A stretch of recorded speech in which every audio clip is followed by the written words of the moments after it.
Jakarta yang kita bangun dengan susah payah, disertai keringat dan cucuran air mata. Demi Tuhan saya bersaksi bahwa SBY tidak berkeringat sama sekali.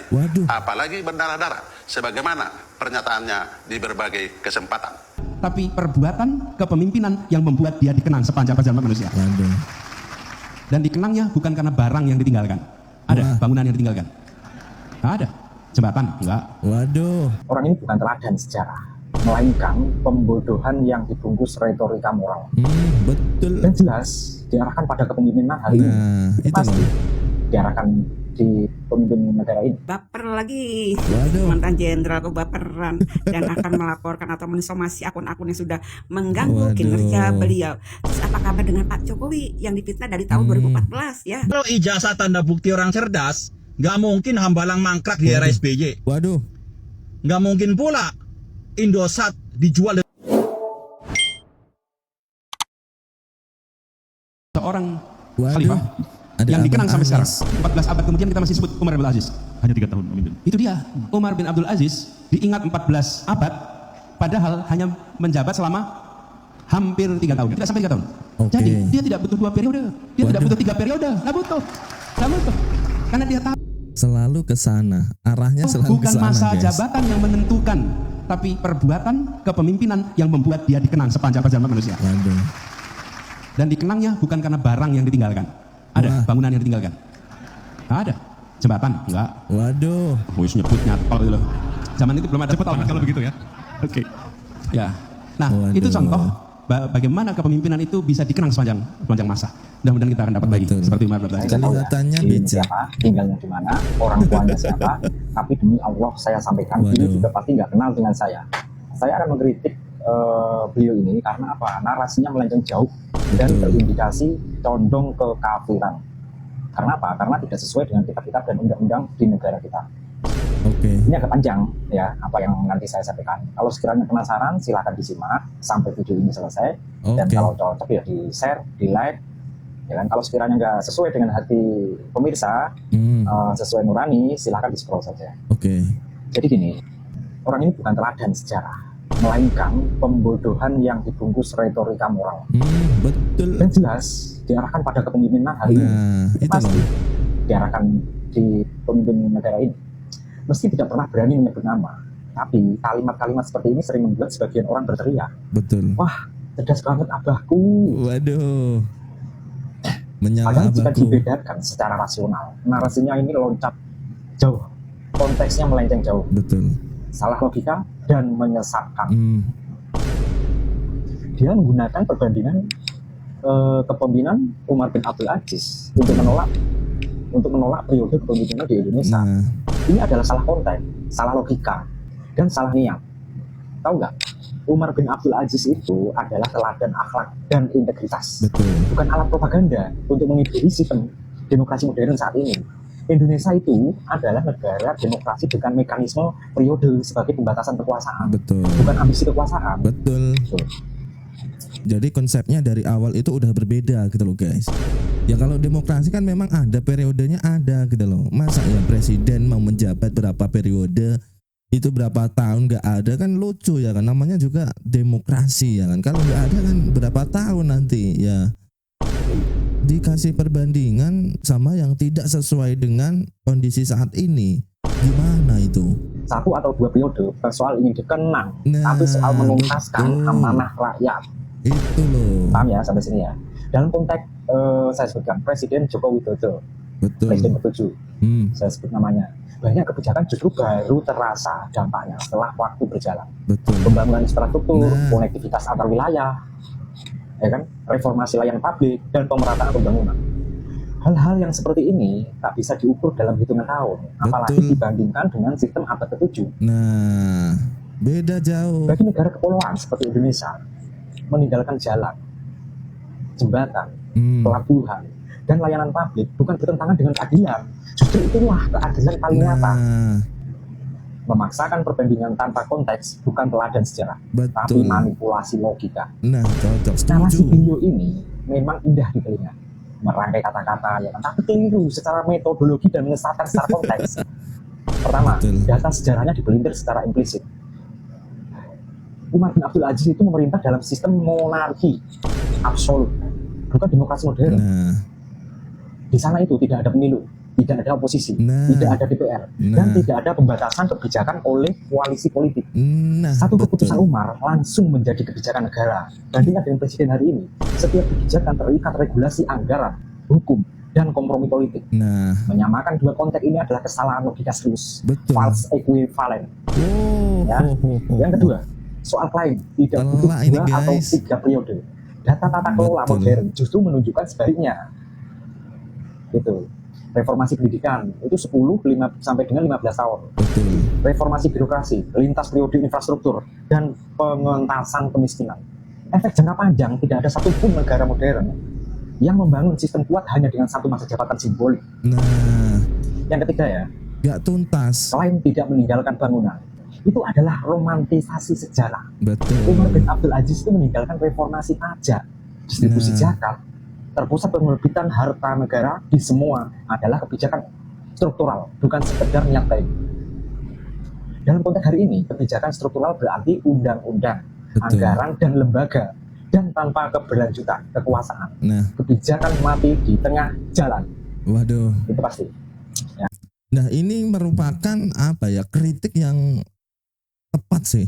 Karena dari awal yang disampaikan beliau itu membandingkan sejarah kepemimpinan monarki dengan kepemimpinan demokrasi, guys. Dan itu dari awalnya udah nggak sinkron gitu loh. Tapi tujuannya bukan itu kayaknya, guys. Jadi tujuannya kalian pasti tahu tidak lain dan tidak bukan hanya untuk membuat masyarakat Indonesia ini condong kepada beliau, guys. Itulah. Kalau memang nggak itu, apalagi kenapa kok dibuatkan narasi yang seperti itu, guys? Cobalah berpikir secara logika. Ya. Partai Demokrat resmi melayangkan somasi keras kepada pemilik akun TikTok baper lagi. Waduh. Mantan jenderal kebaperan dan akan melaporkan atau mensomasi akun-akun yang sudah mengganggu kinerja beliau. Terus apa kabar dengan Pak Jokowi yang difitnah dari tahun 2014 ya? Betul. Pak Jokowi difitnah, dituduh, diapain aja, udah diem doang gitu loh. Justru itu yang menurut kita sebagai rakyat biasa, rakyat awam, itu adalah sikap kenegarawanan gitu loh, guys. Karena apa ya, emang gimana seorang bapak negara itu harus bersikap bijaksana gitu loh. Apapun itu ya, itu kan memang rakyat beliau. Bahkan Pak Jokowi itu selama memimpin itu udah difitnah, udah dijelek-jelekan loh. Itu loh perbandingannya ya kan. Kalian bisa menilai sendiri bagaimana kepemimpinan, sifat sikap kenegarawanan, dan gimana memperlakukan rakyatnya sebagaimana mestinya beliau sebagai bapak bangsa, guys. Dari baru menjabat menjadi presiden sampai purna tugas pun Pak Jokowi ini masih tetap difitnah, banyak sekali fitnahnya sampai ya. Sekarang. Yang terakhir ini masalah ijazah ini sudah habis kesabarannya Pak Jokowi ini melaporkan itu karena ditantang dengan oleh si Panci sudah dilaporkan. Giliran dilaporkan dibilangnya Pak Jokowi jahat, padahal dia sendiri yang menantang ya kan.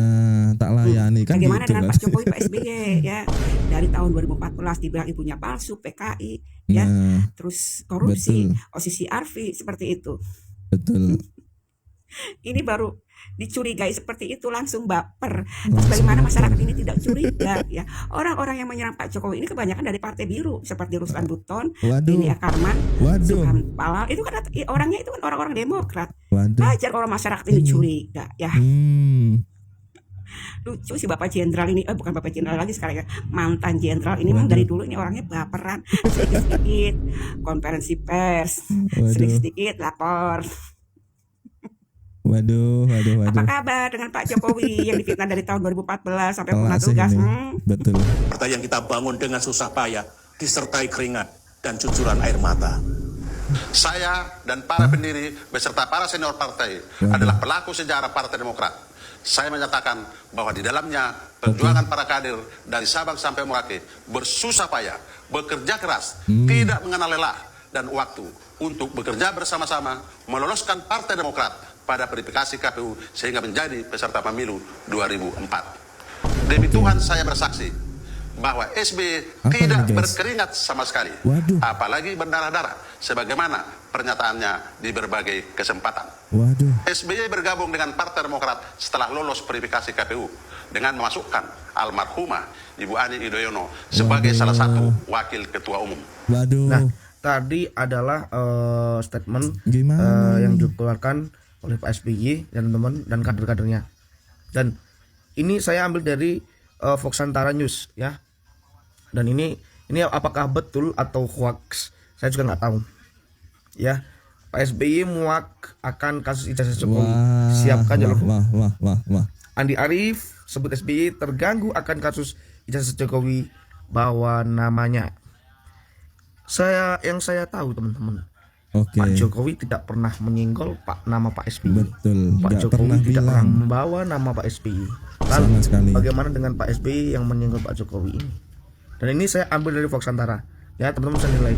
Kalian komentar di sini, like video ini, follow akun ini, share video ini, bagikan ke semua teman-teman kalian. Ya, kasih. Kalau ijazah tanda bukti orang cerdas, nggak mungkin hambalang mangkrak di era SBY. Waduh. Nggak mungkin pula Indosat dijual dengan harga murah Waduh. di era Megawati. Jangan keras-keras, Bahkan nggak Bang. mungkin pula Anies membangun tugu bambu yang akhirnya dibongkar kembali. Iya. Itu nggak mungkin. Betul. Artinya apa? Ijazah itu hanya tanda bukti orang pernah belajar, Betul. bukan tanda bukti orang cerdas. Bukan Masuk. begitu, Bang. Ini masalah nilai-nilai Pancasila, memberikan pembelajaran tentang kejujuran. Wah. Ada nggak sih pejabat yang jujur? Tunjukkan ke saya. Orang semuanya hanya kepentingan kok. Oh. Betul. Apa sih kalau nggak kepentingan? Waduh. Buktinya Roy Suryo menjual buku demi apa? Iya. Demi cuan. Iya sih. Kalau dipikir-pikir bener. Kalau nggak kepentingan ya terus kenapa kok buat buku dijual ya kan? Bukankah itu adalah sebuah kepentingan, keuntungan pribadi atau kelompok beliau? Ya, masa nggak ada kepentingan kalau kayak gitu guys? Coba kalian pikir secara logika ya. Nggak mungkin nggak ada kepentingan baik kelompok ataupun pribadi mengenai kasus ini. Ternyata kok buat buku dan itu dijual. Sementara buat buku itu yang materinya dibuat buku itu nggak pernah izin kepada orangnya. Itu gimana guys? Apakah itu adalah sebuah pembelajaran juga? Kalau menurut kita pribadi, menurut keyakinan saya itu bukan sih. Itu adalah kepentingan beliau sendiri dan kelompok beliau. Hanya berdalih menyebarkan kebenaran. Ujung-ujungnya duit kok. Duit, Ya, Bos. buat teman-teman, Lah. jangan mudah terhasut. Kasihan Oke. mindset pola pikirmu. Itu rusak. Hidup sudah susah, pola pikir rusak. Menderita. Salam waras ya. Persidangan supaya kami tidak tersiksa. Ini baru kali ini gue melihat dan mendengar ada manusia tersiksa gara-gara sebuah ijazah. Ya, walaupun gue nggak pro-pro amat dengan Pak Jokowi ya, Betul. tapi menurut gue kok aneh gitu. Aneh Kok bisa juga tersiksa sih. sama ijazah? Kenapa? Ijazah nggak ngapa-ngapain Buat Pak padahal. Jokowi, saya ada kasih saran. Gak usah tunjukin, biar Betul. makin tersiksa dia.